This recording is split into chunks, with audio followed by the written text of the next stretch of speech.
Hi guys, আজকে আমার ঘরে আচার করব। আম হয়েছে মানে তো আচার নিশ্চিন্ত। আচার করার জন্য সমস্ত উপকরণ নিয়ে নিয়েছি। আর জিরে জিরে মৌরি, লঙ্কা, গোলমরিচ, সব কিছু এগুলোকে নিয়ে ভেজে এনেছি হালকা করে। ওগুলোকে মিক্সারের মধ্যে ঢুকিয়ে গ্রাইন্ডিং করে নেব।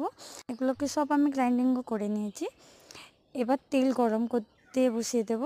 সরষের তেল ইউজ করেছি, কারণ আচারের ক্ষেত্রে সরষের তেল খুবই ভালো। সরষের তেলটা গরম হয়ে গেছে। আমগুলো আগের থেকে আমি শুকিয়ে রেখেছিলাম। আমগুলোকে আমি ভেজে নেব ভালো করে ভেজে নেব।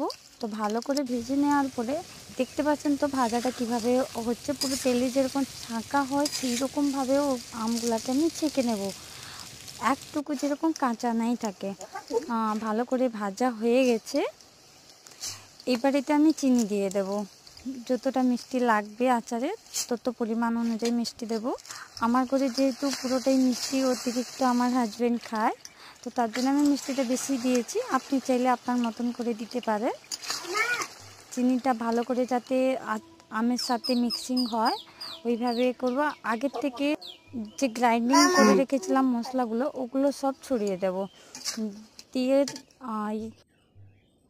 ওটাকে নেমে ঠান্ডা হয়ে যাওয়ার পর একটা পাত্রে আমি রেখে দিয়েছি। দেখতে পাচ্ছেন কত সুন্দরভাবে কালারটা হয়েছে, খেতে হেভি হয়েছে। আপনি চাইলে ট্রাই করতে পারেন।